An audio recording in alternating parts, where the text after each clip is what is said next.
दोस्तों इस वीडियो में हम देखेंगे कि कैसे हम घर बैठे बैठे एचडीएफसी बैंक के क्रेडिट कार्ड्स के लिए अप्लाई कर सकते हैं। अच्छा, अप्लाई करने का जो प्रोसेस है वो हर एक क्रेडिट कार्ड का सेम है, यानी एक ही प्रोसेस है, बस ये आपके पैन कार्ड और आपके सिविल स्कोर पर डिपेंड करेगा कि एचडीएफसी बैंक की तरफ से आपको कौन सा क्रेडिट कार्ड दिया जा रहा है। यानी अगर आपका सिविल स्कोर बहुत अच्छा है तो आपको 5-6 क्रेडिट कार्ड्स का भी ऑप्शन दिखा देगा। अगर सिविल स्कोर थोड़ा ठीक ठाक है तो उस केस में फिर एक आधा क्रेडिट कार्ड ही दिखाएगा, और अगर सिविल स्कोर खराब है तो फिर 2-3 स्टेप्स के बाद ही आपकी एप्लीकेशन को रिजेक्ट भी कर देगा। तो ये एक बार अप्लाई करने का पूरा प्रोसेस सेम है। अच्छा, एचडीएफसी बैंक की तरफ से अभी जब मैं ये वीडियो रिकॉर्ड कर रहा हूं तो 4-5 ऐसे क्रेडिट कार्ड्स हैं जिनकी ज्वाइनिंग फीस जो है वो उन्होंने वेव ऑफ कर रखी है, यानी 0 रुपीज कर रखी है। एनुअल फीस लग रही है लेकिन ज्वाइनिंग फीस एकदम शून्य कर रखी है। जैसे एक एग्जांपल पकड़ लो, अभी हाल फिलहाल आपके टाटा के जो न्यू क्रेडिट कार्ड्स हैं, चाहे Tata new plus credit card पकड़ लो, चाहे Tata new infinity credit card पकड़ लो, ये फ्री ऑफ कॉस्ट कर रखा है, यानी ज्वाइनिंग फ्री है, एनुअल फीस फिर लगेगी। अच्छा, ऐसे ही आपका एचडीएफसी स्विगी फ्री है, एचडीएफसी का फ्रीडम हाल फिलहाल फ्री चल रहा है, एचडीएफसी बिज क्रेडिट कार्ड फ्री चल रहा है। तो ऐसे अभी जब मैं वीडियो रिकॉर्ड कर रहा हूं तो ये ऑफर चल रहा है, लेकिन हो सकता है 1-2 महीने के बाद ये बंद हो जाए। तो जब आप अप्लाई कर रहे हो, जब हो सकता है कोई ये वीडियो 4-5 महीने बाद देख रहा हो, तो फिर उस टाइम आप चेक कर लेना कि कोई फीस लग रही है नहीं लग रही। अगर फीस लग रही है तो फिर देख लेना कि आपको अगर वो क्रेडिट कार्ड अच्छा लग रहा है तो अप्लाई कर लेना। अदरवाइज आगे दिखाएगा ये कि मतलब जब हम अप्लाई भी करेंगे ना तब भी दिखाएगा कि उस टाइम फीस लग रही है कि नहीं लग रही है। ठीक है, तो अब अप्लाई करने के लिए एक बार अप्लाई करने का पूरा प्रोसेस स्टार्ट करते हैं। अब अप्लाई करने के लिए जो इसका अप्लाई करने वाला जो लिंक है वो डिस्क्रिप्शन बॉक्स में दे दिया।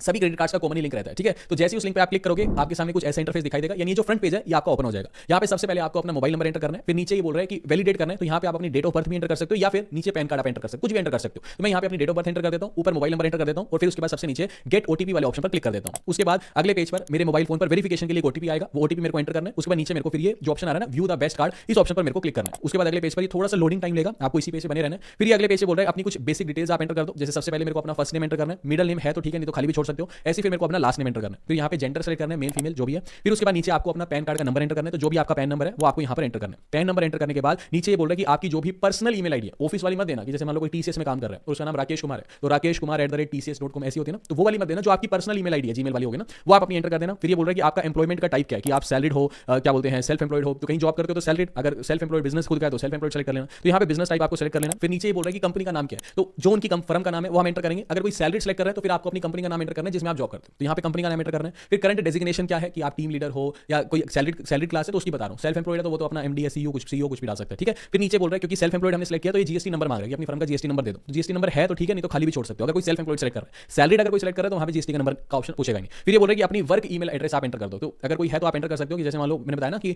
कोई टीसीएस कंपनी में काम कर रहा है तो नाम होगा ना, मान लो किसी का राकेश कुमार @tcs, तो ऑफिशियल जो आपकी मेल आईडी है वो आप यहाँ एंटर कर सकते हो। ठीक है, तो ये बेसिक सी सारी डिटेल्स है, ये आपको एंटर करनी है। फिर उसके बाद अगले पेज पे बोल रहा है कि आप अपने एड्रेस वेरिफिकेशन दे दो, तो 2 ऑप्शन ही बोल रहा है। पहला तो ये कि जो इक्विफैक्स कंपनी है उससे ये ऑटोमेटिकली एड्रेस को फेच कर लेगा। दूसरा ये है कि एंटर एड्रेस मैन्युअली, तो मैन्युअली एंटर कर देते हैं। तो यहाँ पे मैन्युअली वाले ऑप्शन को सेलेक्ट करेंगे, नीचे एड्रेस पूरा आप एंटर कर देंगे, address line 1, address line 2, address line 3, नीचे पिन कोड, तो पूरा एड्रेस तीनों में भर के यहाँ पे आपने अपना कंप्लीट एड्रेस यहाँ पे एंटर कर देना। ठीक है, यहाँ पे पिन कोड एंटर कर देना। फिर नीचे बोल रहा है कि अपने शहर का नाम एंटर करो। फिर उसके नीचे पूछ रहा है कि रेजिडेंशियल टाइप क्या है, मतलब जो आपका घर है वो रेजिडेंशियल टाइप आपको सेलेक्ट करना है। कहने का मतलब कि जो आपका घर है वो कंपनी ने दे रखा है या फिर ओन्ड बाय पेरेंट्स/सिबलिंग्स की पेरेंट्स के नाम पे, तो जिस भी टाइप का आपका घर है वो आपको यहाँ पे सेलेक्ट कर लेना। उसके नीचे बोल रहा है do you want to use the same above address as permanent address, जो अभी आपने एड्रेस एंटर किया है कि क्या ये आपका परमानेंट एड्रेस है, तो अगर परमानेंट एड्रेस है तो यहाँ पे आपको यस सेलेक्ट कर लेना है। ठीक है, और अगर मान के चलो कि कम्युनिकेशन एड्रेस अगर आप किराए पे रहते हो तो यहाँ पे आपको नो सेलेक्ट करना है। तो ये बेसिक सी सारी डिटेल्स थी, ये आपको एंटर कर लेनी है। उसके बाद सबसे नीचे फिर आपको चेक बेस्ट ऑफर्स वाला जो ऑप्शन है इसके ऊपर आपको क्लिक करना है। फिर अगले पेज पे बोल रहा है कि अब आप अपनी इनकम का प्रूफ दे दीजिए। तो इनकम आपको एक तरह से वेरीफाई करने के 2 ऑप्शन दिखा रहा है। पहला तो ये कह रहा है log in to your primary salary account, कि आपका जो अकाउंट है जिसमें सैलरी आती है, जो भी सेविंग्स अकाउंट है जिसमें सैलरी आती है, उसका एक्सेस इनको दे दो, ये अपने आप वेरीफाई कर लेंगे।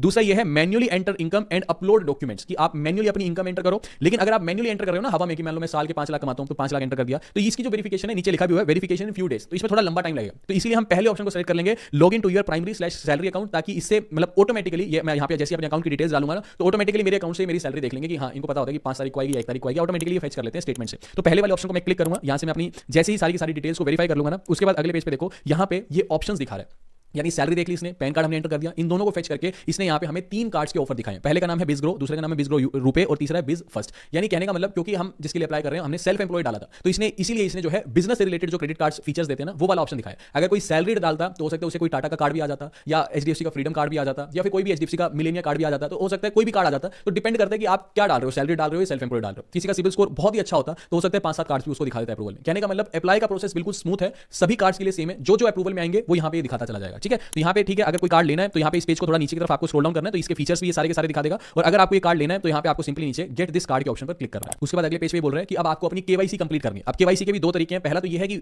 ई केवाईसी यानी ऑनलाइन ही केवाईसी हम कर देंगे, दूसरा ये मैनुअल वे में, तो वो मैनुअल वाले झिकझिक में हमें नहीं पढ़ना, हम पहले वाले ऑप्शन को ही सेलेक्ट करेंगे। तो जैसे हम पहले वाले ऑप्शन को सेलेक्ट करेंगे ना, उसके बाद अगले पेज पे बोल रहा है कि आप अपना आधार नंबर एंटर कर दो। आधार नंबर एंटर करने के बाद नीचे आपको गेट ओटीपी पे क्लिक करना है। फिर उसके बाद अगले पेज पे आपके आधार कार्ड से लिंक मोबाइल फोन पर वेरिफिकेशन के लिए ओटीपी भेजा जाएगा, वो ओटीपी एंटर करना है और नीचे आपको फिर वेरीफाई ई केवाईसी वाले ऑप्शन पर क्लिक करना है। उसके बाद अगले पेज पर आपका जो एप्लीकेशन एक तरह से एप्लीकेशन रेफरेंस नंबर है वो जनरेट हो चुका है, यानी ऑलमोस्ट हमारा आधे से ज्यादा काम कंप्लीट हो चुका है। ठीक है, आपको इसी पेज पे, इस पेज को नीचे की तरफ स्क्रॉल डाउन करना है और अब हमारा जो है वीडियो केवाईसी वाला प्रोसेस शुरू होगा। नीचे देखो स्टार्ट वीडियो केवाईसी नाउ, ये वाला ऑप्शन दिखा रहा है, तो इस ऑप्शन पे आपको क्लिक करना है। उसके बाद आपको एक चीज का ध्यान रखना है कि वीडियो केवाईसी जैसे स्टार्ट होगी तो आपके पास एक ब्लैंक पेपर होना चाहिए, एक पेन होना चाहिए, अपना ओरिजिनल पैन कार्ड होना चाहिए। इसके बाद होगा क्या, वीडियो केवाईसी स्टार्ट होने के बाद एचडीएफसी की तरफ से एक जो एचडीएफसी का एम्प्लॉय है वो आपके सामने आ जाएगा, वो आपको ये कहेगा कि अपना ओरिजिनल पैन कार्ड उन्हें दिखा दो, तो आपको ओरिजिनल पैन कार्ड उन्हें शो करना है। ऐसे ही वो ये कहेगा कि आप सीधे बैठ जाइए, आपकी जो है फोटो कैप्चर की जाएगी, वो फोटो कैप्चर करेगा और ये कहेगा कि आप ब्लैंक पेपर पे उनके सामने सिग्नेचर करके दिखाओ बैंक रिकॉर्ड्स के लिए। तो ये 3 चीज आपको करनी है। इसके बाद आपकी वीडियो केवाईसी कंप्लीट हो जाएगी, यानी केवाईसी कंप्लीट हो जाएगी और एक हफ्ते के अंदर अंदर जो भी कार्ड्स आपको एक तरह से जो भी आपने सेलेक्ट किया है वो एक हफ्ते के अंदर अंदर आपके जो एड्रेस है उस पर डिलीवर कर दिया जाएगा। तो ये एक बिल्कुल स्मूथ सा प्रोसेस था। उम्मीद करता हूं आपको वीडियो इन्फॉर्मेटिव लगी। अभी के लिए this is the end of the video. Thanks for listening and thank you all.